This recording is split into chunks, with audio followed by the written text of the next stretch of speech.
Okay, so here's what we got. We have a da-da-dunt, da-da-dunt, damn Genius. Thank you for sharing this for me. So here's what we have. Odell Beckham Jr.'s attorney speaks. Free agent wide receiver Odell Beckham Jr. has a way of making news even when he isn't trying to. Apparently, wasn't trying to make news on Sunday morning, but he did anyway.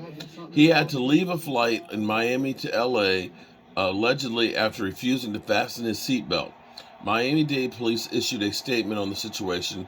Beckham's lawyer, it says later, okay, so forgive me, but it says later. Daniel DeVeller has issued a statement on Odell's behalf.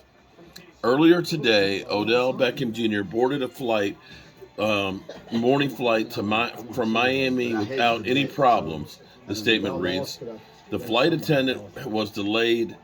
The flight was delayed after boarding in. Prior to takeoff, Mr. Beckham fell asleep with a blanket over his head, which is a normal practice for long flights.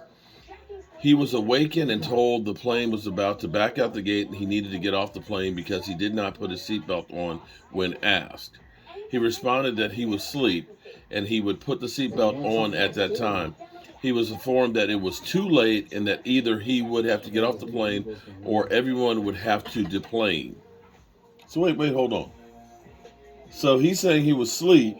The flight attendant said, it's too late for you to put your seatbelt on. You've got to leave. Or if you don't leave, everybody's got to leave. Say, what? Whoever wrote that, the overzealous, no sense.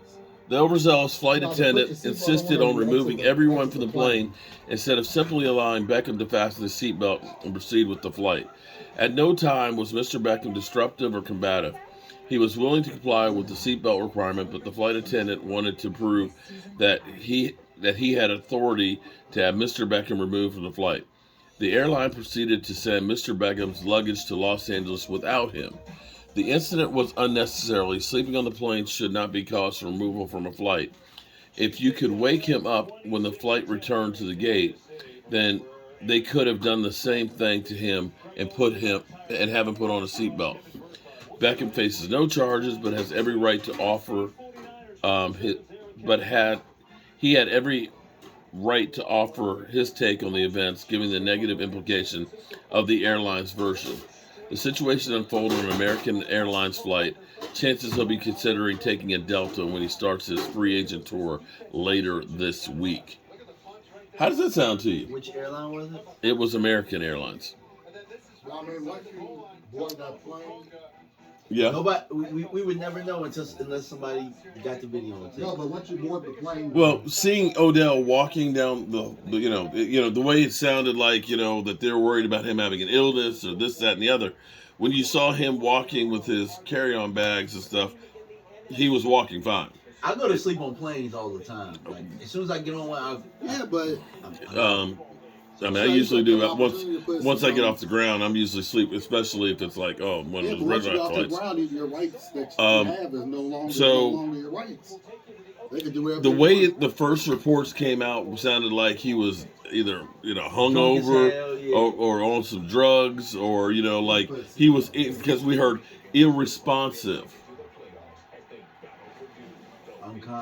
In and out of unconsciousness. Yeah, in and out of good consciousness. So we've got. Now, here's what I always say. There's always three sides to every story. There's your side, there's my side, and somewhere in the middle lies the truth. Having been through crazy stuff on airline flights before, it's not beyond the realm of hearing that the flight attendants could be a little overzealous and basically say, for all we know, could be somebody who's butthurt and doesn't like Odell Beckham Jr., right? She could have been an Eagle fan. Yeah, you know what I mean? And I'm just saying, there's people out there that will try and mess you up. Could be an Eagle fan that was like, I'm gonna stir some shit up so that way the Cowboys don't get you. I'm just saying I'm not accusing her of that. I'm just saying that's a possibility.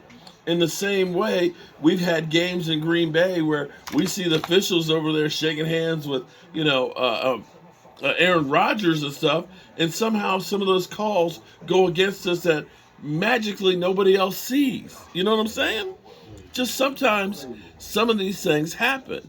So Odell Beckham Jr.'s attorney gives their version of what's going on, and I guess we'll hear more of this as it unfolds.